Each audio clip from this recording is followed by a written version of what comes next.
خلاصہ ہے شعر کہ غلاف کعبہ کفن ہو حرم میں موت آ، اگر علی سے محبت نہیں تو کچھ بھی نہیں، کیونکہ علی وہ ہے جس کے لیے اللہ لہجہ بدل کے اپنے نبی سے کہا اے میرے حبیب اگر یہ نہ پہنچا تو کچھ نہ پہنچا، تو امتی کی سا حیثیت میں آ جائے، کتنی عبادتیں لے کر کے آئے گا، یہ کتنا، اس کی عبادتیں کتنی، اس کی عمر کتنی۔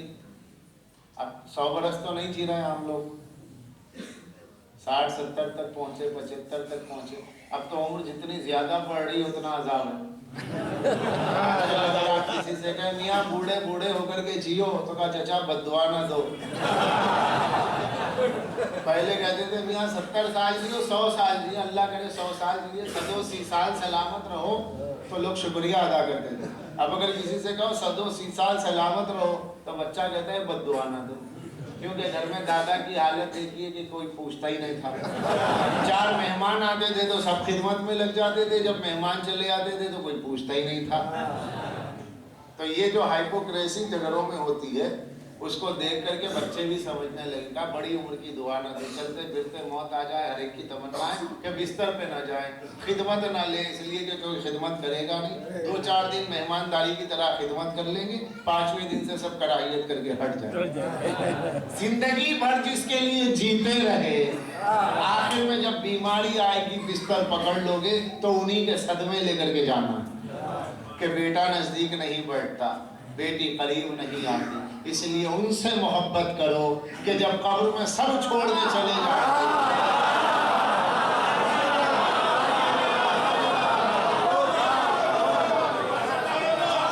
سب چھوڑ کے چلے جائیں تو ان کی محبت کام آئے گی، یہ آنسو کام آئے گا جو فرش عذاب رہے گا، یہ ماتم کام آئے گا، یہ سینہ زنی کام آئے گی، یہ قمع زنی کام آئے گی، یہ زنجیر زنی کام آئے گی، یہ محبت کام آئے گی۔ محبت کے جذبے میں آپ جو کرو قبول، محبت کے جذبے میں آپ جیسا چاہے کریں قبول ہے، اس لیے کہ یہاں پوچھنے کی ضرورت نہیں ہے، پوچھا آپ نے تو آپ پھنس گئے، آپ پوچھتے کیوں ہیں؟ آپ سے پوچھنے کس نے کہا ہے؟ آپ نماز پوچھئے، روزہ پوچھئے، حج پوچھئے، حسین کی محبت میں کیوں پوچھ رہے ہیں؟ بچہ پہلی بار جب بلیڈ لگایا تھا، زنجیر کیا تھا، تو اماں سے پوچھا تھا کہ اماں آج بلیڈ لگا رہا ہوں، ابا زنجیر لگا رہا ہوں، وہ تو چھپ کے لگا لیتا ہے، ابا اب تو ہو گیا، اب جو چاہے بولا۔ تو جو مولا کی محبت میں ابا کی نہیں سنتا، وہ مولوی کی سن لے گا۔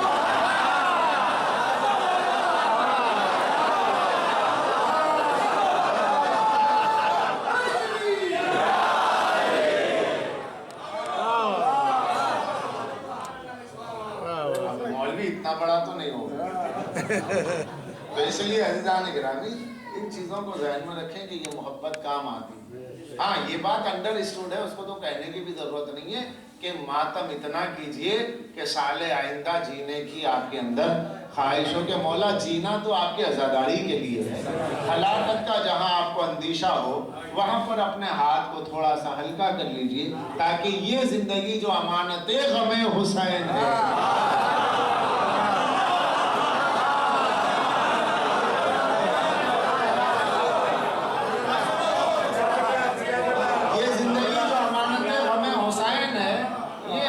پیدا ہی ہوئے انہی کے غم سے۔ محرم کچھ وہ نہیں رکھتا ہے کہ محرم کوئی معاذ اللہ تہوار نہیں ہے، یا ایام ازا تہوار نہیں ہے کہ اس کے بعد اب کبھی حسین یاد نہیں آئے۔ کبھی کبھی مجلس گیدرنگ کی ہوتی ہے، کبھی مجلس وجود کی ہوتی ہے۔ سخت گرمی میں آپ چلے، راستے میں بڑی پیاس لگی، ایک جگہ ٹھنڈا پانی ملا، مولا یاد آ گئے، آنکھ میں آنسو آ گئے، کہا مولا مجھے اتنی گرمی میں اتنی پیاس لگی، پانی مل گیا، ہائے وہ آپ کی پیاس۔ اب جو حسین یاد آئے، آنکھ میں آنسو آ گئے، یہ اپنے وجود میں ایک مجلس ہو گئی۔ حسین کی مجلس مجمع کی محتاج نہیں، اور یہ بھی نہ سمجھنا کہیں مجمع کم ہو گئی تو مجلس فلاپ ہے، کہیں مجمع بڑھ گیا تو مجلس کامیاب ہے۔ یہ کوئی مووی نہیں ہے کہ فلاپ اور کامیاب مجلس حسین، اس کا تعلق کچھ بھی نہیں ہے۔ جو آتا ہے